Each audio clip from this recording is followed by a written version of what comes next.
There we go. Welcome, and thanks so much for having me back again to speak at the Qualaware user group. And I am watching the chat. So if you have any questions while I'm presenting, please put them in the chat. And if I can weave it into my presentation, I will. Otherwise, we'll get to those questions at the end. But I know it's handy when you have a question just to pop it in before you forget. So do that. I am watching the chat. All right, so my topic tonight, Agile, digital transformation, and change management, insights from neuroscience. So I'm going to talk about an example, a case study. It was actually part of my PhD research. That was initially, it was about digital transformation, but we didn't actually get to the digital part. We spent a lot of time on the transformation part, which was great. And I'm sure many of you have probably been part of digital transformations in the past. I know I certainly have. That really have been a lot of emphasis on the digital, and they ended up being digital installations, not transformations, which can cause a lot of challenges afterwards. So change management, why do we need to think about change management? Interesting, Harvard Business Review published an article, probably at least last year, that says, change management is for all managers. And I think that's true. Change is, everything we're doing now is change. And so everybody really needs to understand what causes resistance to change, what causes ourselves, others to resist change. It's when you understand that, it's very helpful no matter what you do, whether you're a business analyst, an enterprise architect, business architect, it's very useful. So let me just talk a little bit more about digital transformation. What do I really mean about that? Because that word is thrown around a lot. And really, all it means is implementing digital technology and new ways of doing work to work better or to deliver better service or to deliver new services or products using digital technology. But the key around the term digital transformation is it's not the technology that's being transformed. Technology is being replaced or installed. So if you're going from paper to digital, that is fresh 100% technology installation. What is being transformed is the way that we work, the way that we interact with each other, the way that we interact with the tools that we use, the way that we interact with our customers, our clients, etc. That is what is being transformed. The way that we make decisions. The way we make decisions is a big part of digital transformation because we now have a lot more data to use to make informed decisions, both operational decisions and strategic decisions. So that is what I mean by digital transformation, and it's actually not really new. It's been going on for quite a few decades. We just didn't call it that. So let me tell you, first of all, about the case study or the research project that I was involved in, and I'm going to refer to this and weave this throughout my presentation. So this particular one was the inpatient service for stroke rehab. So essentially, when people leave the acute care of stroke and they go to rehab, but they're still in a hospital, it's a rehab hospital, it's not an acute care hospital. Many people who have serious strokes will go into an inpatient rehabilitation for often 6 weeks to 3 months before they then move to outpatient. So this was the inpatient stroke rehab. So it's quite different than acute care. There are a lot of people involved, and it truly is a multidisciplinary service. So there are physicians, nurses, physiotherapists, occupation therapists, speech therapists, psychologists, nutritionists, recreation therapists, And then also there's the patients and the patient's family, because they are also involved in the rehabilitation. It's not like just going for surgery or something and stuff is done to you. Actually, patients and the family are involved in the rehabilitation. And the challenge with this particular stroke rehab that they were having was, although they did have a multidisciplinary team in formally in name, and each team member or group of team members were very skilled and specialized and very committed to their specialty, they did not work well as an integrated team. And they had quite different ways of working. So obviously the nurses were shift working. The physicians, there was 3 or 4 of them, and they were part-time. They had other responsibilities. The physiotherapists and occupation therapists, they were a team, 2 teams of people. They worked 9 to 5, Monday to Friday. The speech therapists, the psychologists, the nutritionists also worked 9 to 5, as did the recreation therapists, Monday to Friday. So quite different work situations as well. And as you, I'm sure, can even imagine, even if you don't know a whole lot about healthcare, there's a lot of difference between, say, a psychologist and a speech therapist in terms of what they focus on and how they operate. So it was a real challenge, although they did operate as a team, and they would meet regularly as a team. They were not really a very cohesive team. It was a challenge, and they had friction, and they had communication challenges, and also they were still doing paper charting. So, because their hospital information system was very much designed for acute care, not for rehab care, which has a lot more note-taking and less monitoring of vital signs, etc. So they were still doing paper charting. So they were on their way to thinking about becoming digital, but they had a lot of challenges. And so they had a new manager came in, and in the midst of the research, a new director came in as well. What they really wanted to do, what the new manager really wanted to do, and the old director was part of this as well, is help them, empower them more as a team. There had been some other issues as well around changes that hadn't gone well. And so they wanted them to really lead the change and determine how they would change, what they would change first. But again, nobody really knew a whole lot about transformation. They had had a lot of negative situations, negative experiences in the last 5 years. They had tried to make a few changes. One had been successful and the rest had not. So lots of challenges. Their 2 biggest challenges, which are the most common challenges in any kind of transformation, including digital, were inertia and distrust. A lot of change resistance comes from either inertia or distrust. And so they were starting off with a lot of change resistance, even though everybody was in agreement that they wanted to change, that they wanted to start being more digital, that they wanted to work better as a team. At the same time, there was a lot of inertia. No one actually wanted to start talking about change. And I'm sure you've probably maybe have seen that cartoon where there's all these people and there's this leader saying, "Who wants change?" And everybody's putting up their hand. And then the leader says, "Who wants to change?" And nobody's putting up their hand. Everyone's kind of looking down at the ground, hoping they're not noticed.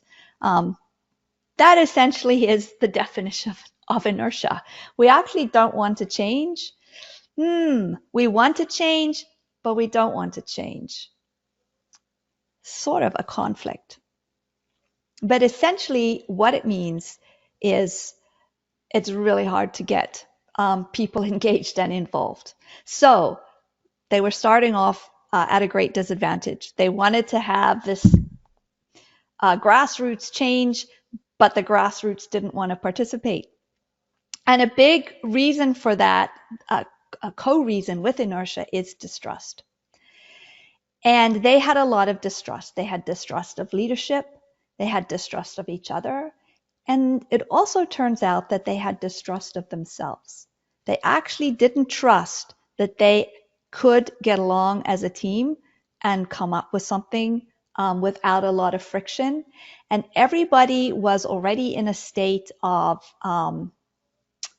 that they were somewhat short-staffed. So people were basically already working as much as they could, putting as much energy as they could into their work. And the thought of entering into more conflict or stress to try and get something changed was just too much. So that was the context. And so today I want to zoom into this idea of inertia and distrust because it is becoming more and more prevalent, especially with, we've seen it especially more with the pandemic. Not that the pandemic has caused more distrust in others necessarily, but it actually has increased inertia. And the reason for that is because people are cognitively depleted. We have all had to use so much more cognitive energy to figure out how to work from home. Now we're trying to figure out how to work hybridly. Plus, we're trying to figure out how to live in a pandemic world, and everybody is in a different situation with more or less risk. We're having to make a lot of decisions every day, remember to wear a mask or not, all these things which we never had to do before. All of those things are now conscious decisions we have to make, which burns up cognitive energy. So everybody has even less mental energy available for change. So what can we do about that? And what can we do in this situation? And I want to show you how we used a combination of Agile, not Scrum, not Kanban, but the Agile philosophy, as well as some visual modeling from enterprise architecture and some basic change management techniques. So let's dive into that. So if we look a little bit more around inertia, fundamentally what fuels inertia is this perception that the value is less than the cost. And cost being cost of effort, cost of time, which is related to effort. But the biggest cost for change for people, not necessarily for the organization, but for people, is effort. And the rewards actually have to be fairly substantive to be worth the effort.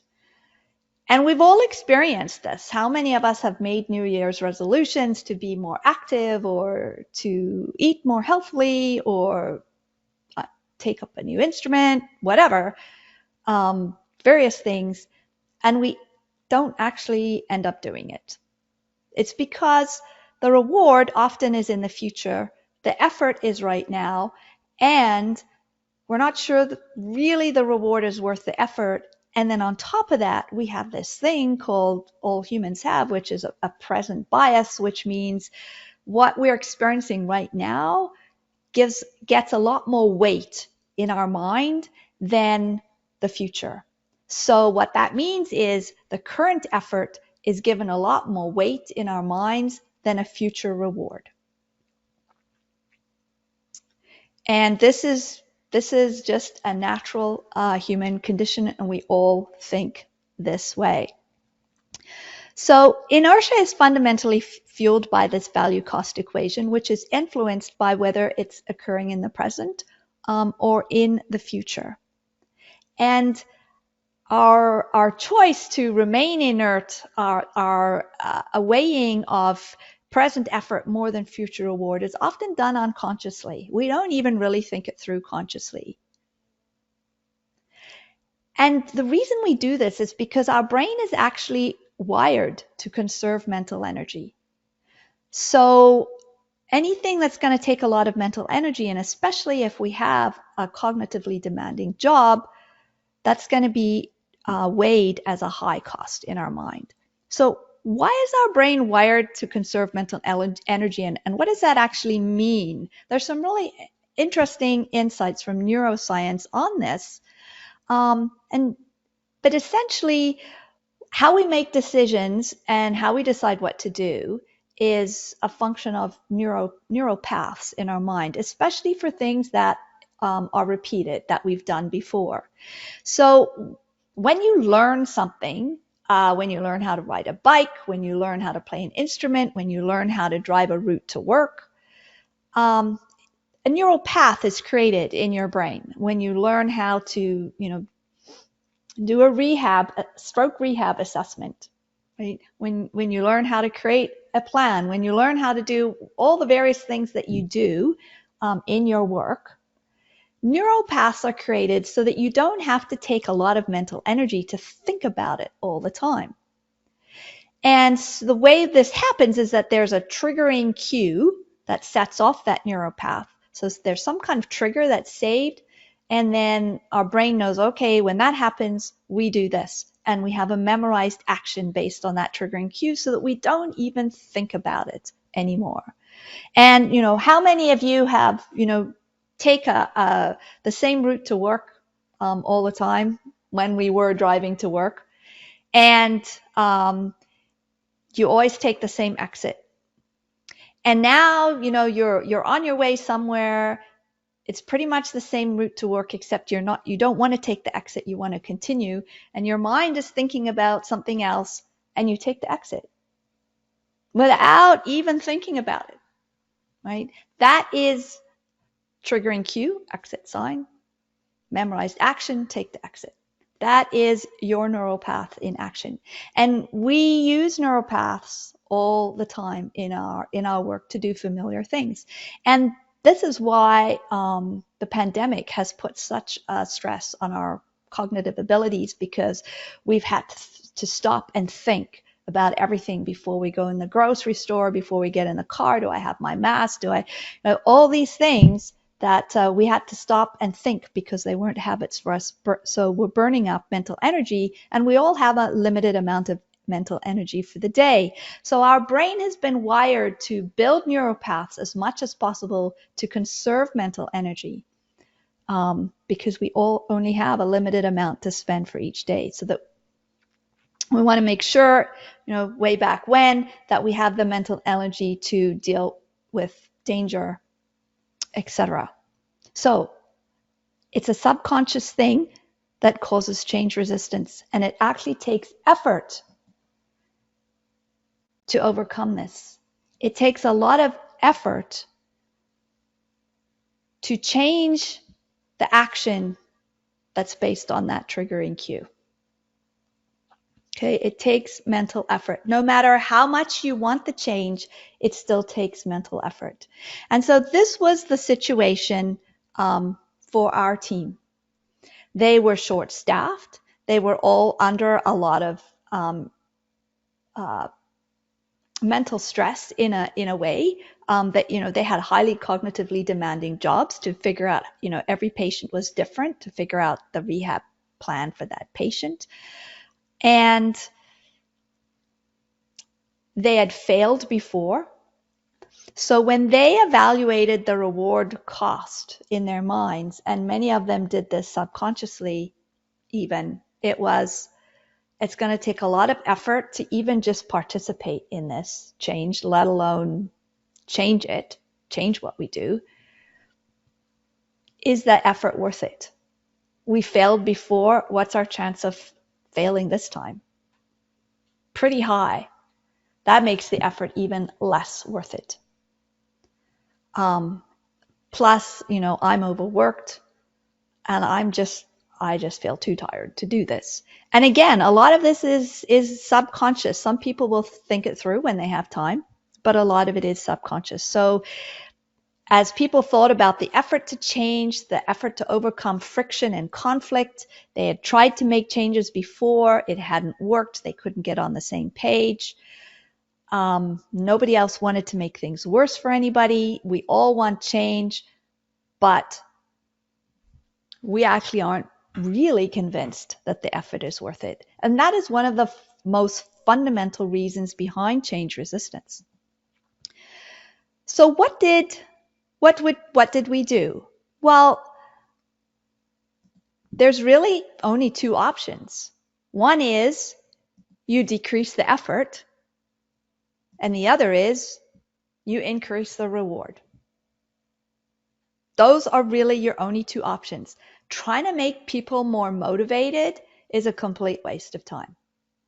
Trying to do rah, rah, rah and whatever is a complete waste of time. Your only two options are to decrease the effort or increase the reward. And making as much of that present as possible, definitely decreasing present effort. And is there any way to actually have some present near-term reward? So this is where Agile comes in.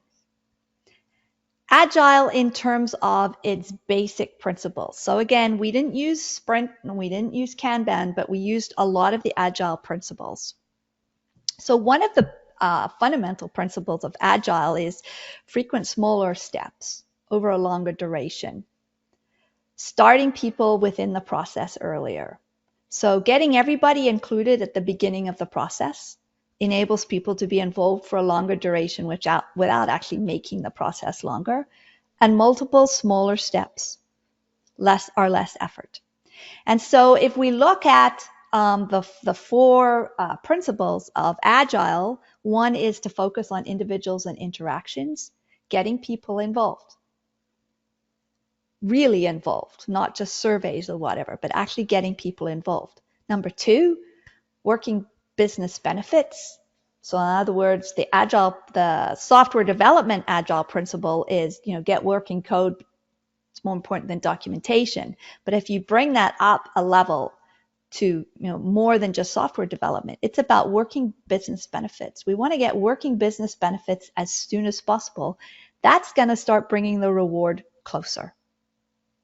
And then we can combine the third and fourth Agile principles to really talk about evolving co-creation. One of the things that actually generates energy, mental energy, as opposed to depletes it, is having a positive experience co-creating something with other people. So evolving co-creation, which Agile is actually really very much about that. That's the whole point of having your in scrums, having your product owners involved, bringing that up a level, having the people involved who are actually going to have to make the changes. So those are the Agile principles we want to use. If we look at this framework, the change action framework, which is really a framework that represents the whole strategy to execution process. So framing the future, creating your strategy, deciding, what are we trying to achieve, what's going to change, plotting the path, designing, building, testing, planning how everyone's going to do it, getting people involved, and then reaping the rewards, operating, evaluating, and refining. And if we put an Agile view over this, we overlay all three of these stages. So they're not linear. We actually overlay, reap the rewards, frame the future, plot the path in this framework. They're not linear necessarily. There is some part that's linear, but they also overlap. So we want to try and bring reap the rewards as far forward as possible. We want to try and mix frame the future and plot the path. And that's very much what Agile enables. You don't have to have it all completely figured out. You can actually learn and figure it out along the way. And that actually reduces a lot of cognitive load. When people, especially healthcare, but anybody who's in a fairly, highly risky job where there's consequences of what they do, when people feel they have to get it all figured out before they start, that creates a lot more stress. Because often it's very difficult to do that, especially in the context of digital transformation, where you're going to actually completely change the way you do things and use completely different tools. There's actually no way for anybody to have it all figured out before they actually try it. It needs to be an iterative process that reduces cognitive load. So that is what, that was the approach that we took to reduce the effort. So the second thing is, okay, so how can we increase the rewards? Well, what actually are rewards for people? And what are the near-term rewards that people can experience? And And a lot of the reward that motivates change actually is intrinsic reward, not necessarily saving time or saving money or things that are way down in the future, but intrinsic reward, things that happen right now. So if we think about this team, some of the rewards that they could experience right away by participating, if we design it appropriately in the frame the future, is to feel heard and valued. There were a number of members of the group who did not feel heard and valued, especially the nurses. To give people strategic thinking skills. So how do we actually think strategically? How do we think about what is it we're trying to achieve, and then evaluate our ideas against what we're trying to achieve, as opposed to personally, or who's the most influential, etc. Can we actually start developing some skills? Empathy, communication, and collaboration skills. They all had these skills with their patients, but they didn't really have them working that great as a team. And if we could actually start building these skills and building their ability to work as a team right early on, and they can experience this and begin to feel as a better team, operate as a better team, that's a huge reward for them, and it gives them confidence that actually we could do this. And remember at the beginning, I said one of their big challenges was they didn't actually really believe, they didn't trust themselves as a team to be able to do this.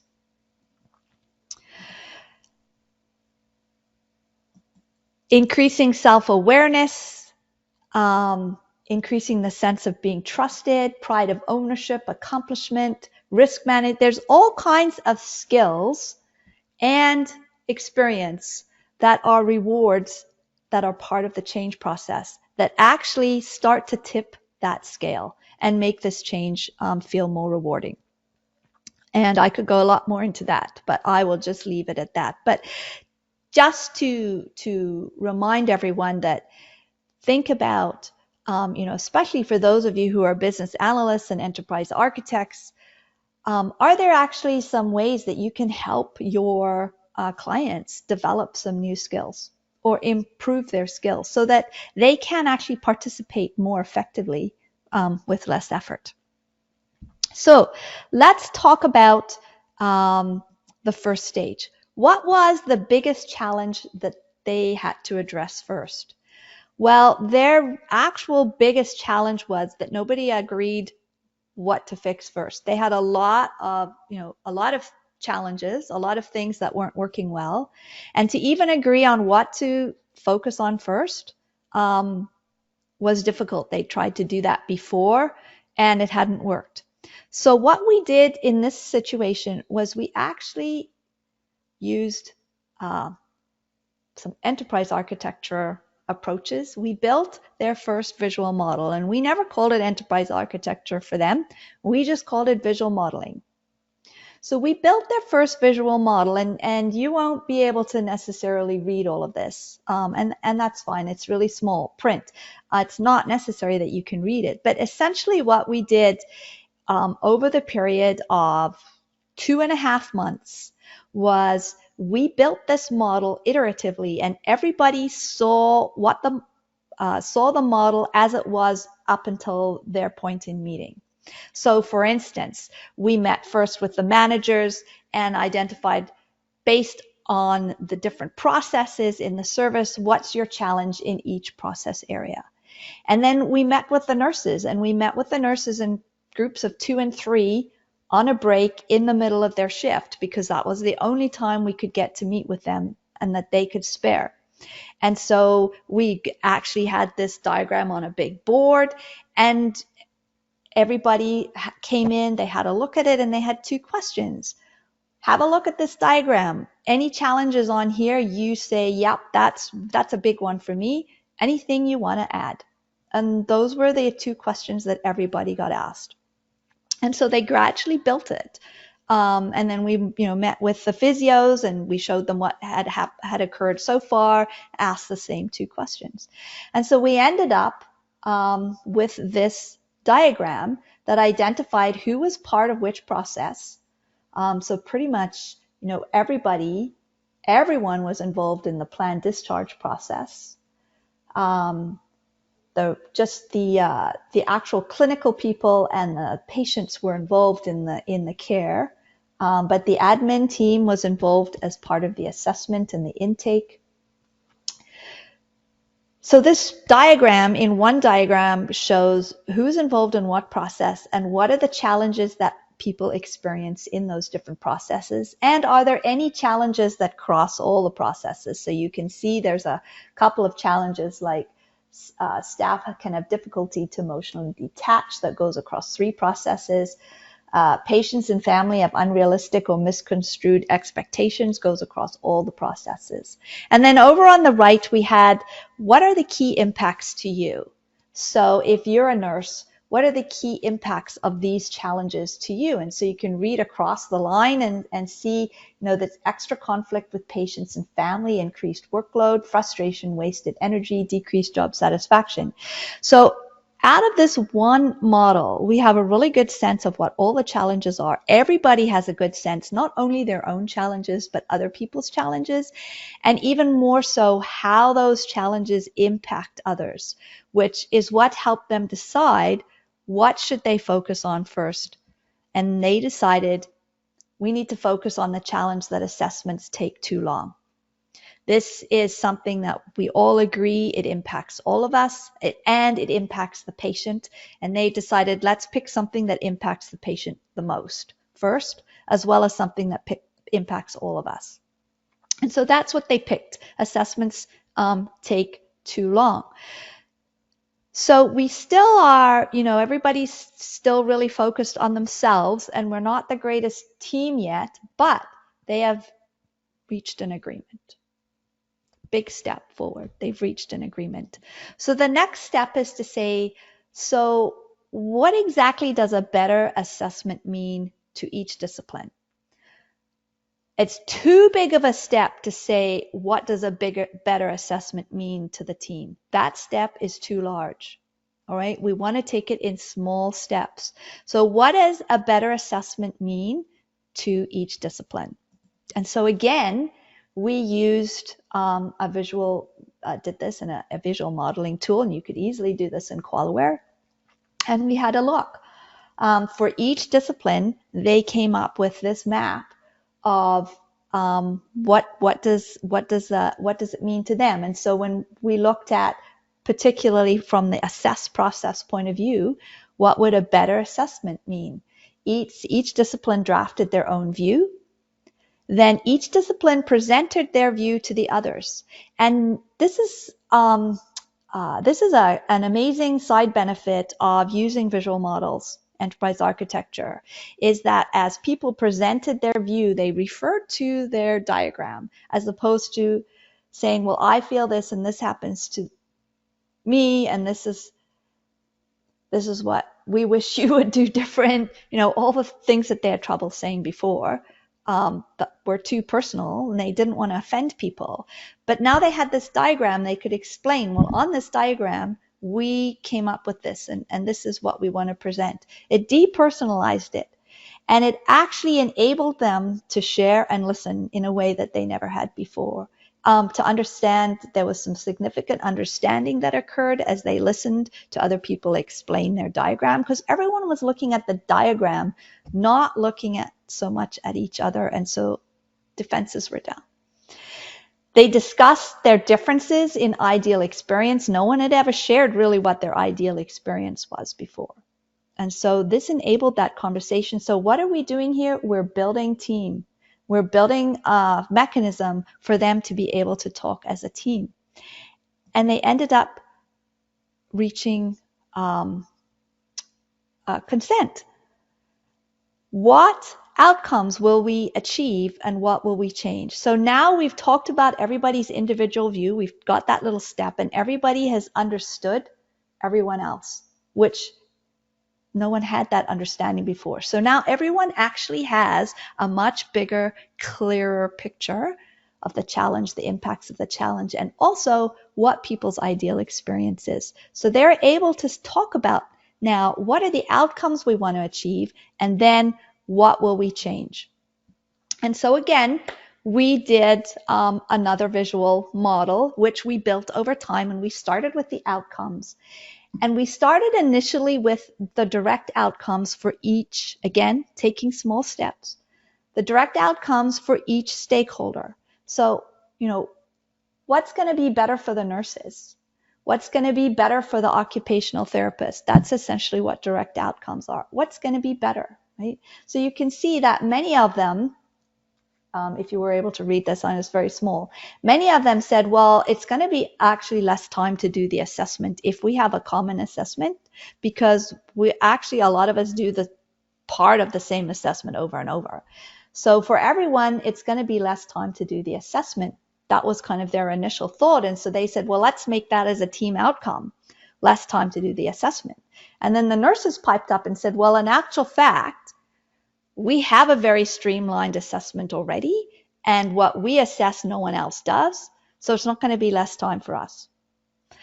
So fine, all right. So we're not going to put it in team outcomes. We're going to leave it in direct outcomes.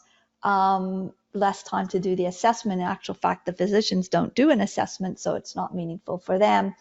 And the recreation therapists don't do an assessment either, but they felt they might actually be able to be involved now. So that turned out to be a good conversation.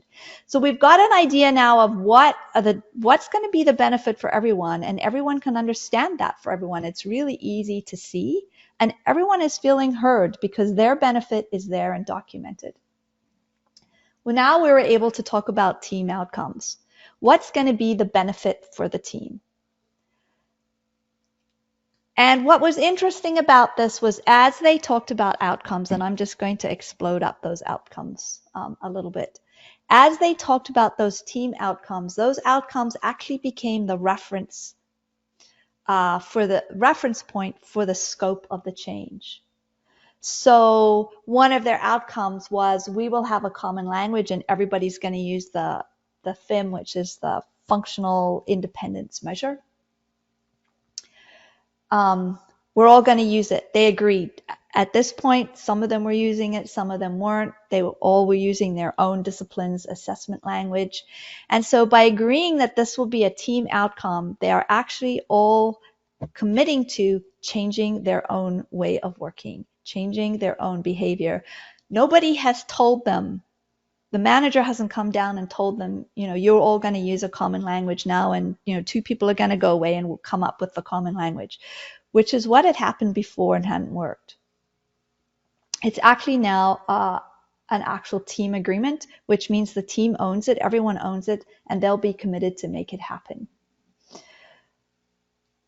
This one at the end, stronger team cohesiveness. Everyone wanted that, and they are now believing that they can achieve that because they have started to experience achieving it through using these small steps, focusing on themselves first, then coming as a team, focus on themselves, coming as a team, and building one combined model, building some of their little own models, and then building one big combined model.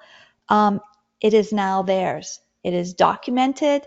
People can see what they have said. It's very easy for people to see that, this is what I said. This is what I said would be a direct outcome. This is, I'm participating in this process. I don't participate in that process. It's very clear. Everyone can see it at a glance. Nobody has to read through multiple pages of reports. Here's the scope of our change.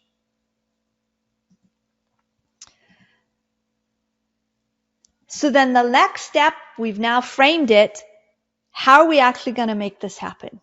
How will we design, build, and test this common assessment? So again, back to using Agile principles. Break it into small pieces. Each discipline will draft their own section. The nurses will draft the summary section. Then the team's going to review and revise it. And then we're going to actually use it for 5 patients. We're going to create an MVP. Right? We will create an MVP and we will use it for 5 patients, which will take, I think, about 4 weeks. So again, and each one of these activities was time boxed. So we didn't use sprints. but every activity was time boxed. Everyone had a time to draft their own section. There was a time allotted for doing the team review. They were going to use the draft for 5 patients, which would probably be over about 3 weeks. They would review and revise it, and then, only then, would they assess what was the technology that we should use. So when they did their MVP, they debated whether to use Microsoft Forms or Word, and they eventually went with Word in Teams because they'd just gotten Teams and they could create a folder, put their 5 assessments for their 5 patients in there, pretty easy to manage. So they went with a very, very basic technology so that they could focus on the business value. So again, using Agile principles to create and actually use their MVP and give everybody comfort that, we're just doing it for 5 patients. We don't have to get this correct. It doesn't have to be right. We will draft it. We'll draft the best we can in the time, then we'll use it, then we'll revise it. Very different way of working for them.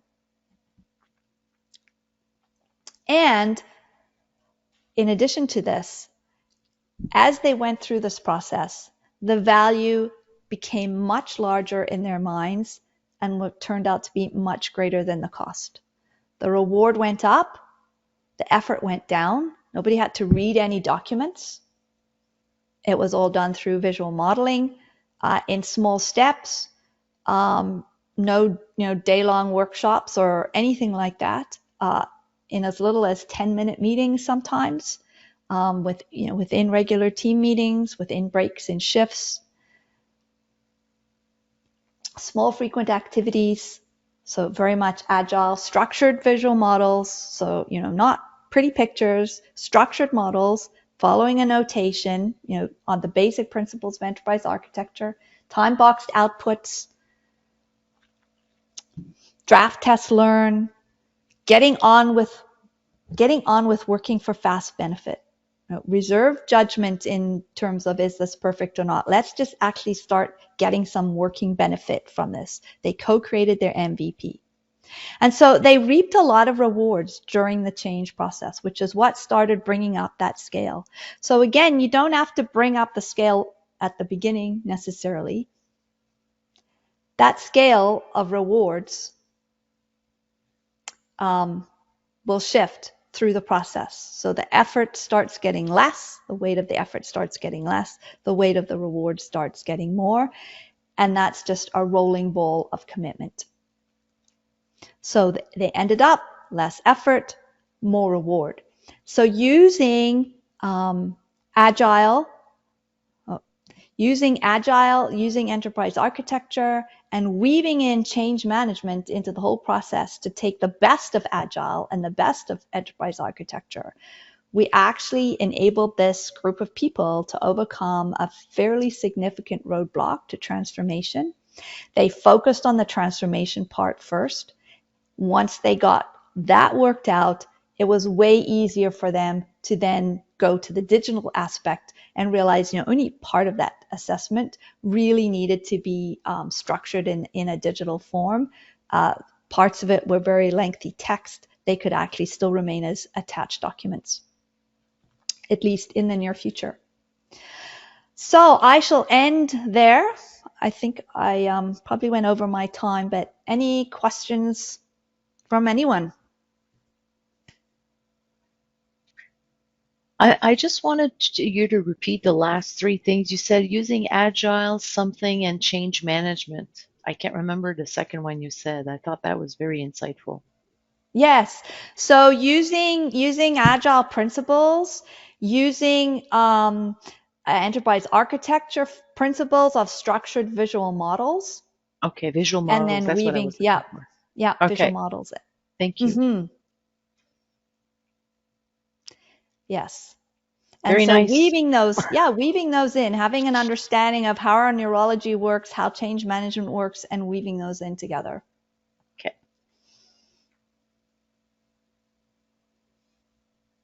Thank you. Anybody else have any questions? Any thoughts?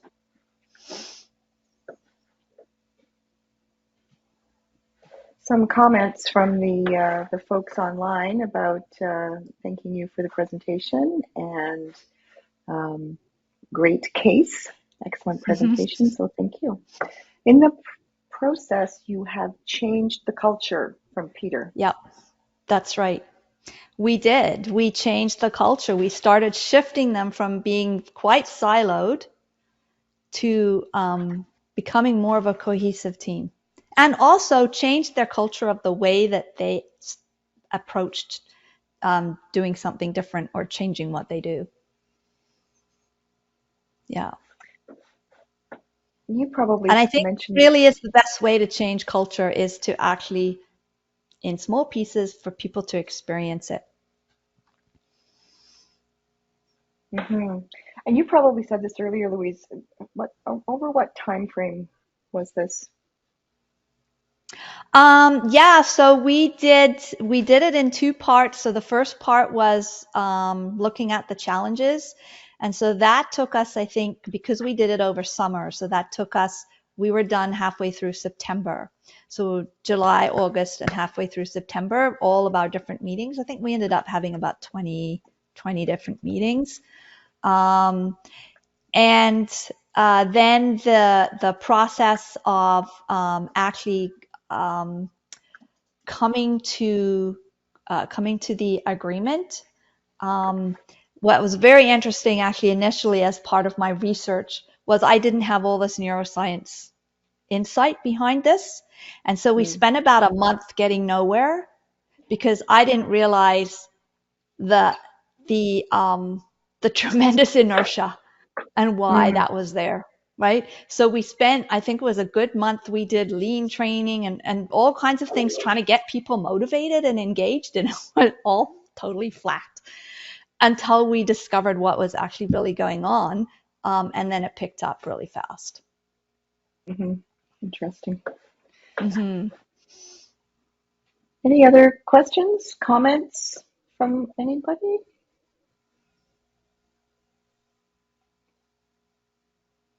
Have you ever used appreciative inquiry? I'd have to say, Michael, probably not strictly. So, Could uh, you either you or Mike either explain what that is for those of us who might not know? yeah. So can I go Yeah, go on? ahead, Michael. I wasn't sure if I had the right to open my microphone.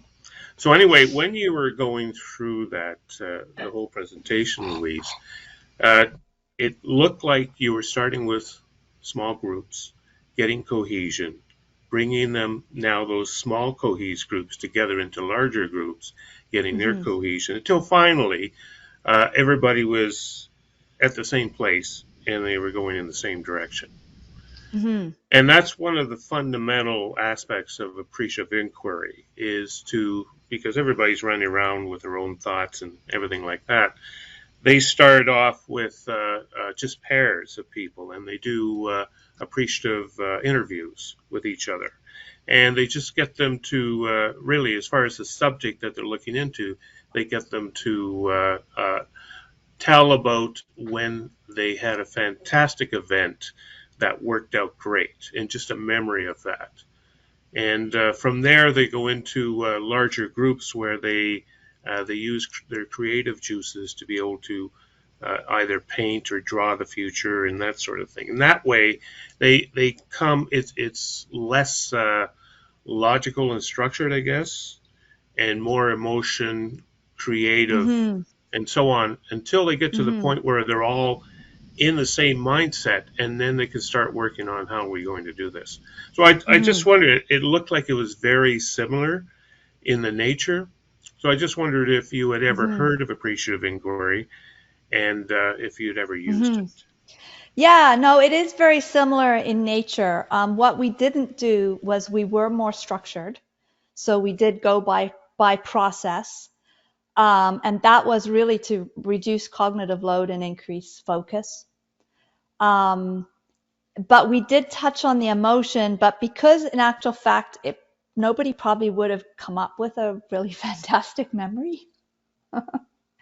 So that really wasn't something we could necessarily leverage. We did talk a little bit about the one change that had worked and what had worked. Why had that worked? But really, we focused on, in the middle part where we were doing the small groups, it was, what are your current challenges right now? How does that impact you? How does that make you feel? What do you envision would be the ideal way to work within this situation? So, you still have the challenges of, the way the patient is, or et cetera, but what would you envision as a better experience? And so we did get to, you're absolutely right, having people envision the experience. How would this feel in the sense of, partly emotionally, but also mentally? How could you experience this differently, such that your job would be easier, or less stressful, you would feel more effective as a practitioner? Yeah. And I I have a guess question. just one more thing to the appreciative inquiry. I haven't really used it in its pure form. I've just never had this environment where we've had the time and or the positive experiences to reflect on. Another question from Kevin. Did you have anyone who did not buy in or could not see themselves as a part of the whole? Well, yes, we did. And definitely not everybody came along at the same pace. Okay, so certainly there were some people that were way more distrustful, way more suspicious that this process was not going to work, that this team was not going to work. But they did participate. And we tried to keep everyone participating, and we acknowledged that. We acknowledged that in actual fact, we realize not everyone's going to come along at the same speed. And if you're still feeling tentative and suspicious, that's okay. And so that was actually how we dealt with it, by saying, that's okay. And we still want you to say exactly what you feel and what your concerns are, etc. And so we documented all of those as well. And that actually seemed to work fairly well, because in this situation, they're all healthcare practitioners, and we focused it on what would be better for the patient. And they were pretty good at that. When we started getting in a bit too much conflict over, my way, your way, this, whatever, we went back to, okay, remember we had, Bob the patient in this story. What would be better for Bob? And so that was how we dealt with that. Where was a customer patient-centric approach impact? Yeah, so I didn't really talk a whole lot about that, but in the model you would have seen there was actually outcomes for the patient as well. And we did actually have two past patients involved in the second stage. So it really was, as I said before, we always went back to, how would this be better for the patient? What are the outcomes? Once we defined that, they defined the outcomes for the patient. We kept those front and center for every decision that we made. Is that gonna help us achieve the outcome for the patient?